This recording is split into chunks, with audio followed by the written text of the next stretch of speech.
안녕하세요. 커피앤톡입니다. 오늘도 와주셔서 감사드리고요. 바로 사연 읽어보겠습니다.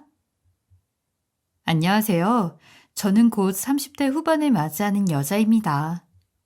지금은 혼자지만 한때는 이 나이쯤 되면 누구나 꿈꾸는 평범한 집안에서 아이들을 키우고 남편을 내조하며 저녁이면 남들처럼 밥상에 둘러앉아 웃고 싸우며 이야기를 나누고 있으리라 꿈꾸던 여자였어요. 지금은 혼자 앉은 저녁 밥상이 더 편한 사람이 되어버렸지만요. 외롭냐고요? 아니요. 지금이 진짜 제 인생과 제 가족을 생각할 수 있는 행복한 시간이라 믿으며 감사하게 생각하며 살아가고 있어요. 그저 수능적인 현모양처가 이상적인 결혼 생활의 조건이라고 믿었던 순간이 있었죠. 혹시나 저처럼 세장에 갇혀 동화를 꿈꾸는 사람들이 있을까봐 이 시간에 제 이야기를 잠깐 하려 합니다. 저는 남자의 비율이 훨씬 많은 큰 건설회사에 다니고 있었어요. 제 의지라기보다는 돌아가신 아버지의 일종의 유언 같은 부탁이었습니다. 살아계실 때 너 같은 인재는 이 회사에 다녀 도움이 되어 주었으면 좋겠다고 하셨어요.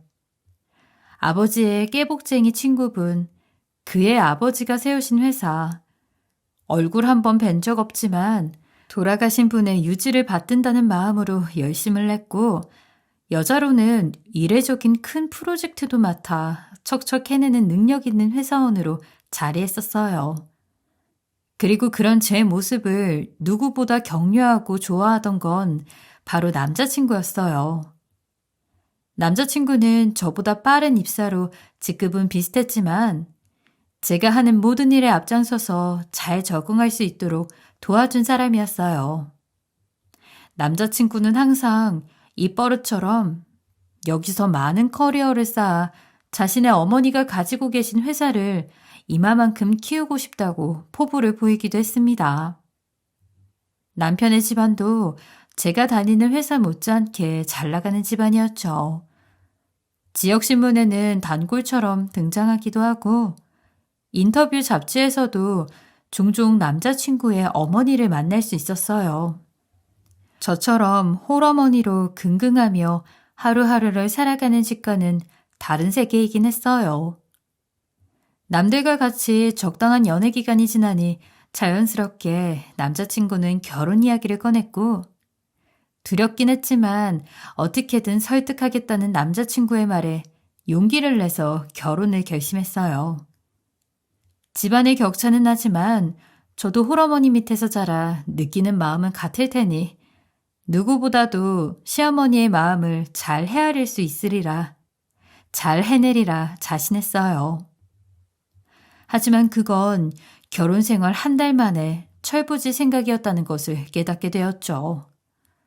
남편의 집안은 조상이 보살펴서 더 잘 된다고 철석같이 믿는 집이었어요. 그래서인지 일반적이지 않을 만큼 제사가 참 많았습니다. 1년에 명절 빼고도 15번의 제사를 지내더라고요. 걱정이 태산이었지만 사부인, 제사는 아이들이면 소규모로 축소해서 지내려 합니다. 그 부분은 염려 말고 보내셔도 됩니다. 아유, 배려해 주셔서 감사해요, 사돈. 당연히 귀한 딸 보내주시는 건데요. 상견례 자리에서부터 그렇게 안심을 시켜주시는 시어머니 말이 있었고 시어머니의 승낙다음으로 우리 결혼에 큰 걸림돌이었던 제사를 조금은 수월하게 넘어설 것 같은 기대감에 당시엔 한숨을 돌리기도 했어요.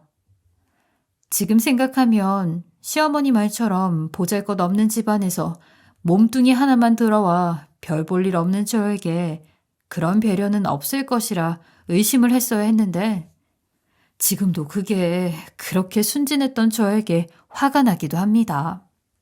시댁에는 저보다 2년 빨리 결혼한 작은 동서가 있었고 저와는 다르게 있는 집안에 비즈니스 관계로 약속된 결혼을 한 여자였죠.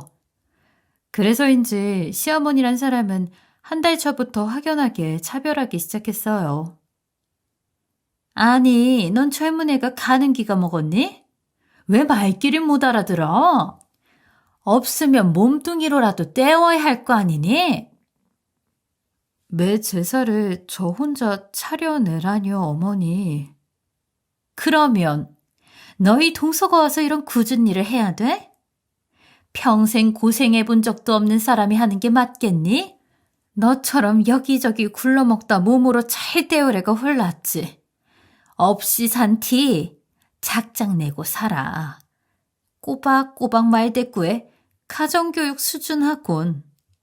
말끝마다 없이 사는 집, 몸뚱이만 와 기생한다고 핀잔해 주셨고 같이 밥상이라도 앉을라 치면 시댁과는 격없이 지내는 게 아니라며 못 배웠다고 무안해 주셨어요. 그래서 아버지 그늘이 중요한 거다. 집안이 바로 서려면 살아생전 뭐라도 해놓고 가든가. 그것도 아니면 집이나 한 채 남겨놓고 가야지. 개뿔도 없어. 미련하게 뛰어들어 죽어. 제사의 마무리는 항상 이렇게 동서와의 비교와 제 가장 가슴 아픈 부분을 후벼 파는 것으로 마무리가 되었어요. 그래도 결혼 초에는 꿈꾸던 현모양처의 삶도 있었고 제가 계속 대드는 것도 친정을 욕보이는 것이라 생각하며 매일같이 참아 눌렀습니다. 그래도 초반에는 남편이 많이 심적으로 의지처가 되었어요. 하지만 그것도 두 사람의 마음만이 있어서는 안 된다는 것을 점차 알아가게 되었죠. 이번에 승준이 처가에서 힘 좀 써줬다. 아, 그래요? 그럼 지난번 계약은 성사되겠네요. 그래.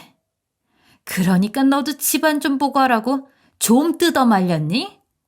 배경 없는 몸종은 많아도 배경 가진 처가는 많은 게 아니라고 그렇게 말했건만. 이제는 대놓고 종을 운운하며 대화하는 저 가족들 틈에 저는 점차 낄 수가 없었고 방에서 쉴라 치면 시댁 식구들의 부름에 콜택시처럼 항상 대기를 해야 했습니다. 나와서 좀 돕지 그래? 나도 사람이야. 나도 힘들다고. 몸이 으스러질 것 같아. 그럼 저걸 누가 다 해? 동서 있잖아, 오늘은. 엄마 말대로 오늘 우리 집에 큰 보탬을 해줬는데 좀 쉬게 해드리고 자기가 나와서 좀 해. 당신도 어머니랑 똑같은 소리야? 당신은 내 편이어야 하는 거 아니야? 난 대체 누구야? 뭐 땅 따먹기 해? 네 편 내 편이 어딨어? 다 같은 가족인데. 가족? 내가 언제 당신의 가족이었던 적은 있고? 아, 또 그 소리야? 지겹지도 않냐? 솔직히 사실이잖아. 뭐가 지겹고 뭐가 사실이라는 거야. 너 말꼬리 잡고 늘어서는 거 이제 좀 질린다. 그리고 승준이네가 우리 집 한번 살려준 건 맞잖아. 그래서 오늘은 제사상에 동선의 음식까지 바리바리 해다 바치면서 잘 보여야 하는 거야? 잘 보이면 좋지 뭘 그래. 솔직히 나처럼 힘없는 처가에 떵떵거리는 것보다 좀 잘 보여서 처가 덕 보는 게 낫지 안 그래? 뭐라고? 말이 그렇다는 거야. 암튼 빨리 나와. 남편의 신속정확한 말들은 속사포처럼 제 가슴에 박혀버렸고 이제 저는 누구를 의지하며 이 시궁창 같은 결혼 생활을 이어가야 하나 막막하기만 했어요. 그렇게 한참 생각하다가도 아가라고 부르는 소리에 몸이 먼저 반응해 곧장 나가 음식을 해대곤 했죠. 기름으로 범벅이 된 제 손에서 음식 냄새 하나 나지 않는 동서의 손으로 또다시 음식이 옮겨져 갔습니다. 그런 저를 내려다보면서 크 하고 비웃더니 코를 막으며 이렇게 말하더라고요. 아우, 형님, 기름 냄새 너무 역하네요. 형님 냄새인가? 이거 들을 테니 옷 한번 사입으세요. 아, 두통 오네. 생글생글 웃는 얼굴을 찢어버리고 싶었어요. 예, 거기서 둘이 뭐 하니? 아, 형님이 너무 애쓰셔서 옷이라도 사 입으시라고 봉투 좀 드릴까 했더니 쟤도는 기분 나쁜 모양이에요. 그거 없는 것들이 자존심만 두둑하더라. 어머니, 그래도 뭐라도 하나쯤은 갖고 살아야죠. 뭐가 즐거운지 저 빼고는 모두 하하호호 웃는 모습이 이방인은 사라지라고 외치는 것 같았죠. 앞으로 몇 년을 더 이런 상황을 마주하게 될지 아득하기만 했어요. 아가, 따로 담아놓으라고 한 음식은 어디 뒀니? 여기요. 금뜨기는. 아, 다 했으면 가. 왜? 뭐 훔쳐갈 생각하냐? 시어머니는 고생했다는 말은커녕 도둑 취급까지 하더군요. 그런데 어머님은 매번 음식 싸서 어디 가시는 거야? 아, 우리 회사 자금줄 잡고 있는 노인네가 있는데 거기. 아, 많이 부자인가 보네. 근데 나도 자세히는 몰라. 그냥 우리 목숨줄 잡고 있는 사람이라는 것만 알지. 그리고 내일 말이야, 우리 집에. 바빠. 저가는 내 카드로 뭐 좀 사서 혼자 다녀와. 그래도 다른 날도 아니고 아빠 제사인데. 더 이상 절 보지도 않는 남편의 옆모습을 보며 무슨 말이 의미가 있나 싶었어요. 친구 따라 강남 간다는 말은 들었지만 친구 따라 죽었다는 말은 없는데 저희 아버지는 파도에 휩쓸려 빠져 죽은 친구를 구하겠다며 그렇게 친구를 따라 세상을 등지신 분이셨습니다. 매년 저희 집은 참 특이한 제사를 지내고 있었어요. 아빠 친구분과 아빠의 나란한 영정사진, 그리고 그 친구분의 아버지와 저희 엄마 그리고 저까지 오묘한 조합에 단출함까지 더해져 더없이 쓸쓸하고 어색한 제사를 지냈어요. 기택이 딸은 뭐 어려운 것은 없고? 네, 뭐 시댁에서 힘들게 하는 거 말고는요. 엄마께는 비밀로 해주세요. 걱정하실 거예요. 언제쯤 그 집에서 사람 대접을 받을 수 있을까요? 돈으로 사람 대접하는 집이면 말 다 했지. 나중에 너 언제라도 내 도움 필요하면 연락해라. 네 아버지가 내 아들을 살리려다 목숨을 잃었는데 내가 뭔들 도와주지 못하겠니? 어르신과는 헤어졌습니다. 그리고 얼마 지나지 않아 시댁에 큰일이 일어났어요. 시어머니란 사람은 몸져 누워도 아글아글 쓰며 회사를 살려내라 소리를 질렀고 무능한 두 아들은 동서만 쳐다볼 뿐이었죠. 그런데 어쩐지 잘난 동서네 집안도 이번 일은 해결하지 못하는 눈치였어요. 무슨 일 있어요? 당신이 알아서 뭘 할 수 있어? 설치지 말고 좀 있어.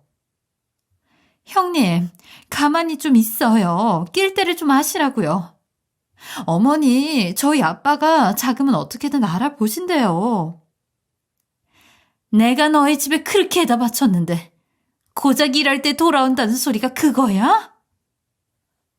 회사 자금으로 길길이 뛰는 시모의 모습에 하늘이 도와 나 대신 복수를 이렇게 해주나 싶어 통쾌했어요. 그래, 인광보라고 나 괴롭힌 죗값을 그렇게 받는구나 싶었어요.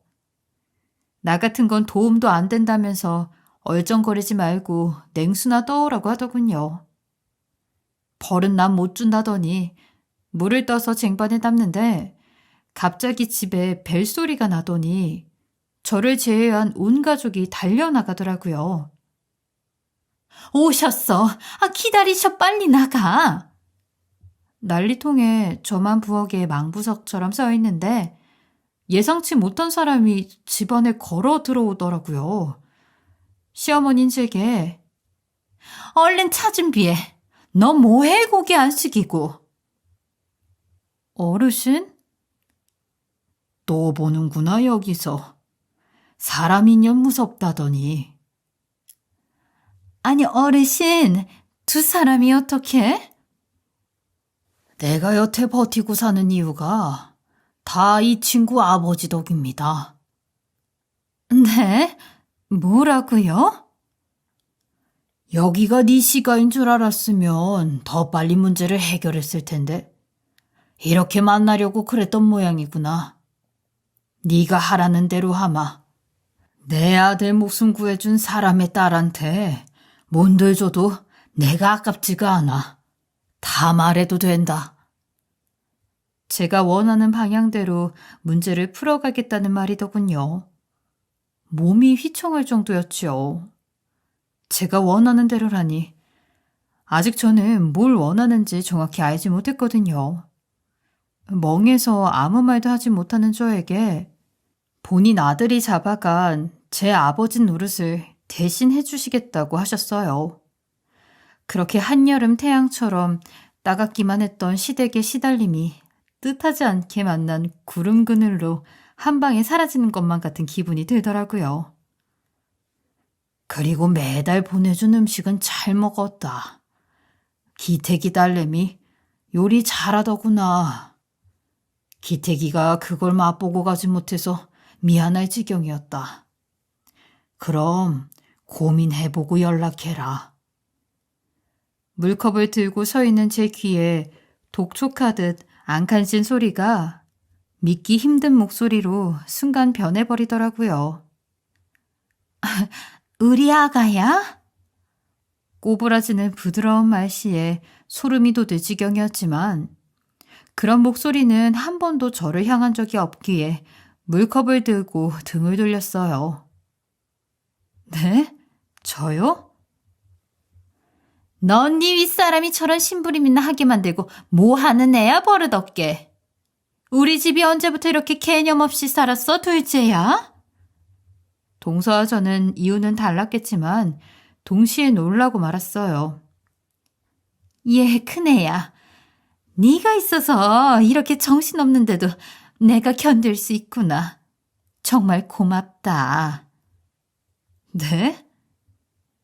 놀란 저에게 분명 말귀를 못 알아듣는 거냐, 넌 없이 산 집이라 기본적인 학습도 안 되어 있는 거냐, 따발총을 쏠 시어머니일 텐데 왜인지 새까만 얼굴을 하고서 비실비실 웃는 모습이 소름이 돋을 지경이었습니다. 상황 판단이 되지 않아 있을 때 무릎으로 기어 제 발 앞까지 오는 시어머니를 보곤 경악을 금치 못했습니다. 아가, 이제까지 일들은 모두 잊어라. 미안하구나. 내가 나이만 먹었지 아직도 이렇게 사람을 볼 줄 몰라. 이 예순 많은 네가 이해해다오. 너희도 빨리 안 꿇어? 우리 살 길이 얘 손에 달렸다고. 빨리 빌어. 용서를 빈다니. 시어머니에게서 그런 말을 들을 거라고는 예상도 못했어요. 그래서 우습게도 그 말과 시어머니의 얼굴이 따로 국밥처럼 저에겐 이질적으로 느껴졌습니다. 그리고 그 순간 퍼뜩 떠올랐어요. 무슨 일이든 저에게 도움이 되고 싶다고 원하는 게 무엇이냐고 묻는 어르신. 그리고 고민하는 저를 위해서 먼저 움직이셨구나 싶었죠. 얼마나 되는지 알 수 없지만 돈푼에 기세등등하게 저를 천대하던 시어머니가 이젠 제 앞에 무릎을 꿇고 이렇게 빌고 있다니. 그간 제가 지나온 시간이 무색하고 서럽기까지 했습니다. 돈이 무섭긴 하네요. 어머니를 다 꿇어앉히고요. 내가 항상 너한테 마음은 있었다. 그런데 제 승준이 네 처가 눈치에 널 못 챙겨봤구나. 미안하다. 이번에도 물귀신처럼 누군가를 끌고 들어가 발 아래 밟고 서야만 직성이 풀리는 시어머니의 화법에 지금껏 참았던 인내심이 툭 하고 끊어지는 것을 느꼈어요. 아, 돈 필요하세요? 도와줄 거지? 집안일 아니니? 우린 가족이고. 평소 제 앞에서 웃어본 적이 없던 시어머니는 젖먹던 힘을 다해 입술을 뒤틀어 미소를 보였지요. 언제는 아버지가 죽기 전에 그늘이라도 만들어주고 죽었어야 한다면서요. 값도 없는 개죽음이라고 위에서도 자식 보기에 부끄러워야 한다면서 뭐라고 하셨잖아요. 예, 용서해라 제발. 아가. 저희 아버지 2번 죽이셨잖아요. 그런데 이젠 그렇게 죽은 아버지 도움이 받고 싶으세요? 양심은 있어요? 당신 말이 너무 심한 거 아니야? 미쳤어? 우리 엄마라고. 그래, 너도 말 한 번 잘했다. 넌 장가와서 한 번도 안 와본 우리 아버지 제사. 그것도 사위라고 죽은 장인 떡 보고 싶니? 여보, 내가 바빴잖아. 정말 미안해, 그건. 도움? 꿈도 꾸지 마세요. 당신 같은 역겨운 집안 도와주기 위해서 우리 아빠 돌아가신 거 아니니까. 무슨 말을 내뱉는지 모를 정도로 쏟아내고는 씩씩거리는 제 얼굴에 아버지 목숨 판값으로 한 번도 도움 못된 시간 좀 만회해보라며 고래고래 악을 지르는 시어머니의 모습에 기가 찰 지경이었습니다. 그리고 그 순간 알았죠. 이곳은 내가 아무리 노력해도 나로 인정받고 행복할 수 있는 공간이 아니라고 생각되었죠. 개거품을 물며 뒤로 쓰러지는 시모와 우왕좌왕하는 남편을 보고 확신했어요. 없이 살아도 너네보단 나아. 이 더러운 집구석 이제 내가 나가줄게. 그들을 뒤로하고 저는 그 지긋지긋하게 갇혀있던 세장에서 드디어 탈출할 수 있었어요. 당장 처리해야 하는 급한 자금을 막지 못한 시몬의 회사는 저희 아빠 친구의 아버지까지 손을 떼버리는 바람에 부도 위기에 처하게 되었어요. 어르신께서도 회사의 가능성보다 그 회사를 운영하는 사람의 자질을 먼저 봐야 된다면서요. 가족인 며느리를 이렇게 하대하는 사람이 남한테는 얼마나 더 악하게 하겠느냐고요. 그러니 시모라는 사람은 어르신의 그 말에 변명이라고 하는 소리가 더 어이가 없었어요. 솔직히 며느리는 가족이기 전에 남이지 않냐고. 남이라고 생각을 하는 바람에 가족 같은 마음으로 대하지 못했다고 본인이 생각이 짧았다고 하더라고요. 차라리 이딴 소리나 안 했으면 중간이 나갔지. 또 함부로 입을 나불거리는 바람에 어르신은 역시 사람이 안 됐다고 진작에 투자를 끊었어야 했다며 혀를 끌끌 차셨어요. 어르신께서 투자금을 빼는 데까지 조금 시간이 걸려 시모는 어떻게든 그 시간 동안 절 설득하려고 하셨어요. 그동안 무시하고 하대해왔으면서 이럴 때는 우리 며느리라며 몇 번씩 저를 찾아와 제게 용서를 빌었죠.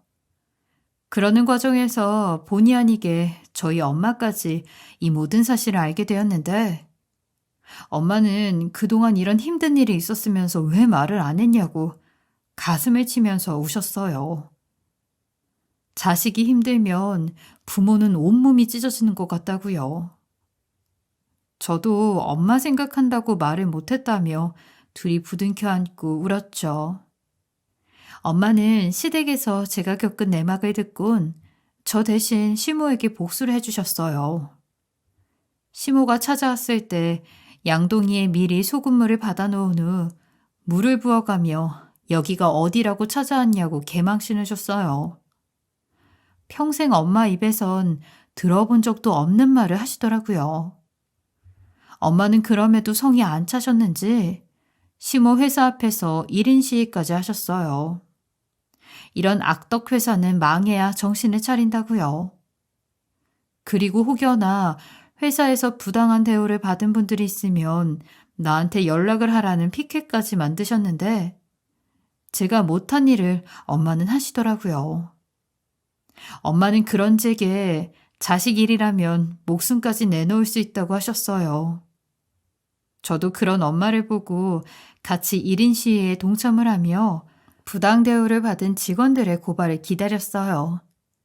근데 이미 회사가 어렵다는 소문을 듣게 된 직원들은 어차피 회사에서 쫓겨날 거 너도 나도 부당 대우들에 대한 일들을 이야기하기 시작하더라고요. 지금까지는 회사에서 쫓겨날까 참고 참으며 살았는데 이제는 말을 할 수 있다고요. 그 사람들의 이야기를 들어보니 시모는 매번 자기가 마음에 안 들거나 기분이 나쁘면 남자 직원들에겐 조인트를 까는 게 기본이었다고 하더군요. 그리고 여자 직원들에겐 거의 희롱에 가까운 인격을 모욕하는 말을 전 직원들 앞에서 하기도 했대요. 아주 인간 이하의 짓들도 많이 했더라고요. 저희는 이 모든 증거들을 가지고 노동청에 시모를 고발했고 폭행으로 경찰에도 고소를 했어요. 회사는 망하기 일보 직전인데다가 고소장도 하나둘씩 받기 시작하니 시모는 아주 죽을 맛이었나 봐요. 그리고 회사가 한번 휘청하니 생각지도 못한 일들까지 줄줄이 터지더라고요. 부당해고나 청탁, 심지어는 회사 자금 횡령까지 빚더미에 앉는 건 물론이요. 벌까지 받게 되었으니 이보다 더 통쾌할 수는 없었어요. 시모는 진짜 마지막으로 남은 동아줄이 저라고 생각했는지 매일같이 저희 엄마에게 소금물 세례를 받는데도 매일같이 저를 찾아와 한 번만 살려달라고 했어요. 한 번만 살려주면 죽을 때까지 괴롭히지 않고 저 편한 대로 살게 해주겠다면서요. 저는 그 말에 귀 닫고 눈 감으며 하루빨리 남편에게 이혼을 하자고 이혼을 감행했어요. 그러자 남편은 제게 사랑을 운운하며 그동안 본인을 사랑하지 않았냐는 말 같지도 않은 소리를 하는데 하는 수 없이 이혼 소송을 걸었어요. 그리고 1년 반 만에 그 최종 판결이 지난달에 나게 되었어요. 저는 이제 완전히 자유의 몸이 됐고 시모에게 한 인간의 존엄성을 짓밟는 모욕적인 말을 듣지 않아도 되고 다음 달에 올 제사 또한 더 이상 걱정하지 않아도 됐어요. 아버지를 집어삼킨 저 바다처럼 절 집어삼킨 시댁이라는 소용돌이에서 빠져나올 수 있었죠. 어쩌면 아버지가 저를 건져준 것만 같은 느낌이었어요. 이제 이혼까지 승소를 하고 나니 한결 마음이 편안해져서 엄마와 함께 아버지가 있는 바다에 가보려고 해요. 그동안엔 너무 많은 일들이 벌어져 엄두가 나질 않았거든요. 이제 저는 다시 걸음마를 막 떼게 된 아이의 마음으로 돌아가 저 혼자 사는 법과 저 혼자 걷는 법을 배우려고 합니다. 혹시나 제 이야기를 듣는 분들 중엔 자신과의 헛된 약속과 꿈으로 스스로를 잃고 계신 분들이 없었으면 좋겠습니다. 저의 긴 이야기 들어주셔서 감사합니다. 지금까지 커피앤톡이었습니다. 오늘도 끝까지 함께 해주셔서 감사하고요. 저는 다음 영상으로 또 찾아뵙겠습니다.